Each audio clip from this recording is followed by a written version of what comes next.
Hi, everyone. Welcome back. This episode is the emotional ground zero for the INFJ. Many of us didn't just grow up, we were recruited into adulthood. We were the little observers, the peacekeepers, and the wise souls who handled our parents' emotions before we even understood our own. In this episode, we are going to dismantle the pedestal of the golden child so the inner child can finally breathe.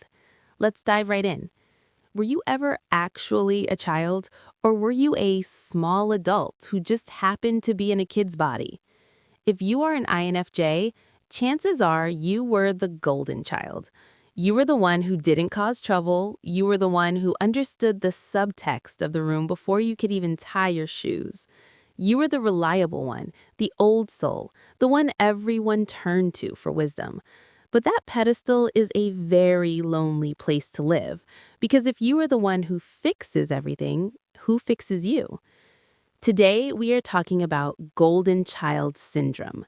I'm going to show you why your hyper-responsibility is actually a trauma response, and why the most sovereign thing you can ever do is finally give yourself permission to be a disappointment to the people who expect you to be perfect.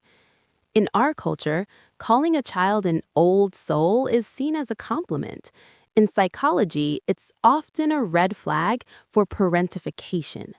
Parentification happens when a child is forced to take on the emotional or practical responsibilities of the adults around them. As an INFJ, your extroverted feeling, FE, made you a psychic sponge. You felt your mother's sadness or your father's anger, and you learned that if you were perfect, quiet, or helpful, you could stabilize the environment.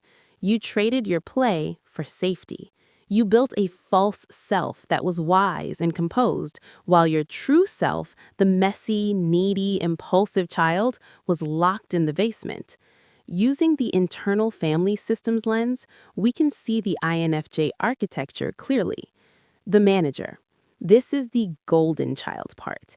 It's hypervigilant, it plans, it overthinks, and it ensures you are always perceived as competent and kind. It's the part of you that can't relax because someone has to keep it all together. The exile.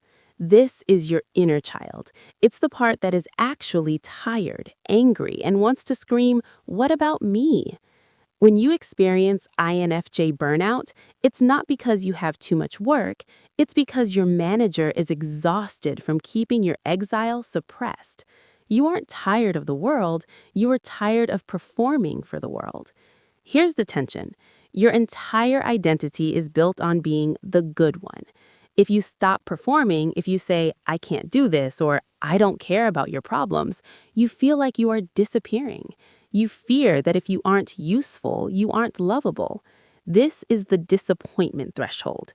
You believe that letting someone down is a moral failure. In a moment, I'm going to show you why disappointing people is actually the cure for your chronic fatigue, and how to start failing on purpose to reclaim your life. The golden child always has the answer. The healed INFJ is allowed to say, "I don't know," or "That's not my problem to solve."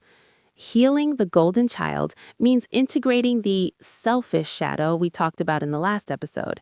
It means realizing that your usefulness was a shield you used to prevent abandonment. But now you're an adult. You are sovereign. You don't need to earn your space in the room by being the smartest or the most empathic person there. You are allowed to be dead weight sometimes. You are allowed to be the one who needs help. This week, we begin the process of reparenting the self. The incompetence practice. Choose one small task this week and do it badly, or leave it unfinished. Watch the anxiety rise. Sit with it. Notice that the world didn't end. The play audit.